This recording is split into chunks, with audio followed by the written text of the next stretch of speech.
Bonjour à tous, j'espère que vous allez bien. Bon, je viens ici pour faire un petit point sur le marché financier. OK, il y a des choses à voir, des choses intéressantes, des choses qui ne sont pas intéressantes. Donc, on va voir tout ça ensemble. Donc, je vais commencer par le Nasdaq. OK, je vais ici sur le daily, comme ça, vous pouvez voir un petit peu qu'est-ce que moi je pense sur le Nasdaq. En fait, moi, je suis plutôt vraiment baissière. OK, on a dépassé le 20% des corrections à partir de là. OK, donc, je garde toujours mon billet baissière sur le Nasdaq et sur ce bel canal qui s'atteignent depuis longtemps. Donc, il ne peut rien fait concernant celui-là. Ici, nous sommes en zone de support, là maintenant, qui sont belles de support, qui ça travaille, ça fait un bon moment. Par contre, je garde toujours mon billet baissier. Je vais revenir sur H1 pour que vous pouvez voir un petit peu plus ce que je vois. Ce matin, on a fait un petit buy, on a pris 60, 70 pips, OK, on a entré très rapidement, on a pris. Pourquoi je ne garde pas encore le buy? Tout simplement, parce qu'en fait, nous avons cette zone ici, OK, je vais matérialiser tout ça pour vous. Nous avons cette zone ici. Et pour moi, OK, on est au milieu de canal daily, c'est les deux grands lignes qui sont là, OK. Donc ici, elle a venu travailler cette zone. Là, on a deux probabilités, OK. Un, c'est le perce, cette partie vers là-haut. Et là, c'est bon, on va reprendre à l'achat pour venir chercher la prochaine résistance à court terme à 13 400 points, OK. Ou sinon, il va rejeter ça. Il y a un casse ici vers le bas, OK, de 12 950. Donc, on va vendre pour chercher la borne inférieure. Et c'est ça que moi, je vois plutôt sur le marché maintenant. C'est cette continuation, OK, de cette correction. Parce qu'ici, il a testé là, la présence des vendeurs ici sur la charte. Il y a 1, 2, 3, 4. On en a sur le 5e chandelier déjà. OK, donc ça fait à peu près un jour, plus d'un jour qu'il travaille cette zone, mais elle n'est pas baissée. Pour l'instant, je garde mon billet très baissier sur le Nasdaq. Donc, on a dépassé les 20%, on a à peu près à 24-27% de baisse. OK, mais par contre, moi, je suis plutôt ici à niveau de ma stratégie. OK, et ce matin, on a pris un trade qui s'appelle hyper simple. Donc, on a pris celui-là. Ce type de configuration-là, je rentre vraiment à les yeux fermés. OK, bon, on a eu cette petite double queue ici, c'est un peu moche, mais ça passait super bien. Donc, elle a cassé la ligne des coups. On a rentré sur la position. L'objectif théorique pour passer la, je vais matérialiser plus simple. Donc, on prend la totalité de la baisse, OK, et on le projette vers là-haut et ça nous donne notre objectif théorique. On a rentré, on a sorti, on a encaissé notre argent et là, c'est bon.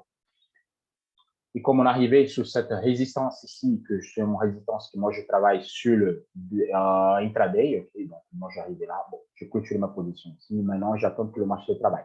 C'est comme je dis, en cas de cette zone, on a, OK, 150, 130, on va chercher vraiment le plus haut. Donc, pour l'instant, c'est ça que je vois sur le Nasdaq. OK. Bon, on passe pour le DAX. Le DAX, il y a des choses intéressantes à voir. Hier, j'ai discuté avec pas mal de gens concernant cette épaule que moi, je vais vous montrer ici. Juste au niveau daily, je vous vois une chose. Cette ligne-là, c'est une ligne mensuelle. Juste pour voir pourquoi c'est tellement des lignes comme ça. En fait, ça, c'est la zone mensuelle. Le DAX, elle avait testé, donc on a encore au 15 mars, donc ça veut dire qu'il est un petit peu en dessus. Donc, pour l'instant, ça va encore. Okay, juste pour que vous situez où cette ligne-là est très importante. Cette zone, c'est la plus importante que nous avons. De point de vue journalier, okay, vous voyez sur la partie mensuelle, elle a fluctué, elle a rebondi. Donc, pour l'instant, on est en dessus de cette support mensuel. Par contre, ici, cette résistance, elle est très forte. Donc, dès qu'on arrive à la zone de 14 000 points, OK, le marché, il refuse, il revient tout de suite vers le bas. Donc, pour l'instant, je veux garder mon billet baissier, OK, une nouvelle repère ici, on va l'acheter. Par contre, on achète, si on casse les 14 000, à partir de là, on va commencer à acheter. Je vais venir ici, les porte-épaules, on voit plutôt sur H1, si je ne me trompe pas. Voilà, elle est là. Donc, je vais enlever ça. Elle est là, l'épaule était épaule. Okay? Donc, ici, vous avez une épaule, vous avez cette partie-là, et là, bon, il y a eu cette casse.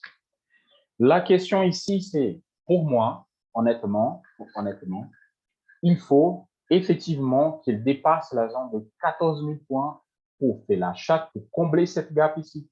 OK, cette gap qui a été formée au 25 février. Donc, s'il casse, s'il pète la zone de 14 000, on va rentrer en bas pour combler cette gap. Mais pour l'instant, il y avait ce trade line ici, qui était cassé, OK, et c'est pour ça que moi, je ne rentre pas en bas encore. Par contre, s'il perce cette zone ici, la zone de 13 500, vraiment, je rentre à la vente pour le chercher du bas de 13 300 et voir plus bas. Okay? Donc, pour l'instant, honnêtement, je reste un peu neutre sur la partie de DAX. Donc, c'est pour ça qu'on va rester, on va attendre en figure, on va attendre en validation, peut-être en validation par rapport à les stratégies pour venir chercher. Cette baisse qu'il y a eu, c'est justement pour combler le gap. Enfin, le gap est comblé. Ça fait cette fin ici qui a été validée, l'objectif théorique qui a été donné. Bon, ça, c'est réglé. Mais par contre, il faut vraiment observer cette zone-là. OK, s'il perce les 14 000 aujourd'hui, vraiment, on va acheter pour aller chercher le comblement de gap de 25 février. Le Dow Jones, OK. Le Dow Jones, c'est un petit peu la même configuration. Je vais revenir sur le daily juste pour donner la vision, OK. Le Dow Jones, il y a cette zone qui tient bien, mais par contre, il y a une forte présence des vendeurs.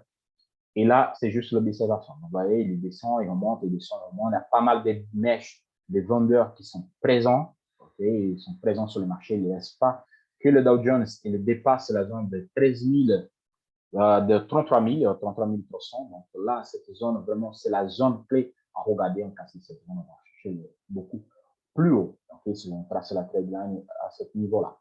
Donc, du point de vue intraday, c'est la même chose. Il faut aussi effectivement la casse des zones de 33 000, voilà, 33 400, 33 380, à peu près, pour envisager vraiment en hausse et en prenant bas. Pour l'instant, vraiment, je reste très baissier, okay, à ce niveau-là, okay, de 33 000.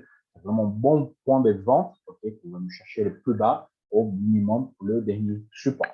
Donc, on va rester observateur là-dessus. Si on en figure, on a une belle validation, on faut c'est faire. Et c'est tout pour l'instant. Voilà. Pour l'instant, c'est tout. Non, il n'y a pas de figure de support, il n'y a rien du tout. Donc, le marché est calme. On va attendre les Américains qui rentrent sur le marché vraiment pour avoir le mouvement d'aujourd'hui. Je garde vraiment mon billet baissière, OK, vraiment mon billet baissière concernant les indices pour l'instant. Je vais parler de dollar, OK, pour ceux-là qui traitent le Forex. Le dollar. La question de dollar, c'est hyper simple. Nous avons cette belle trade line. Pardon, excuse-moi.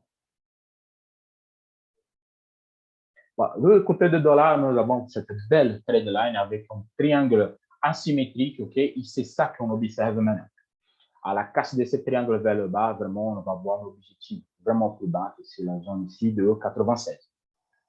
Par contre, s'il perce vers là-haut, bon, on va passer là, à la partition 600, ainsi de suite. Donc, ça, c'est un niveau très important. Et aujourd'hui, qui va se décider ce niveau-là. Donc, on va observer bien et dans la journée. Je ne trade pas de dollar index normalement, okay, mais si lui, il est en validation en swing trade, moi, je vais rentrer d'abord pour chercher le 98, on clôture les positions, on attend le plus bas et après, on vient pour chercher le plus bas, la zone de 96, voire 95. Donc, ça va impacter directement sur le euro-USD. Donc, pour celui-là qui trade le Forex, aujourd'hui, c'est un jour d'observation. Okay? Mais on va attendre vraiment la validation vers la haut ou vers le bas de le dollar index. Donc, ça va être hyper important aujourd'hui. Ça impacte surtout, ça impacte sur le WTI, ça impacte sur les indices, ça impacte surtout. Okay? Le dollar, à ce moment-là, il est primordial. Donc, on observe tout ça. Merci de rester avec moi. C'est comme je dis dans les groupes, je voyais que des signaux qui sont sur mes stratégies. OK. S'il n'y a pas, bon, pas de trade. On a fait aujourd'hui, on a pris le Nasdaq, on a pris 70 points déjà ce matin. C'est plutôt pas mal. On a fait plus ou moins notre journée. Donc maintenant, on reste observateur et on attend voir qu'est-ce qui se passe. Excellente journée à tous et à la prochaine.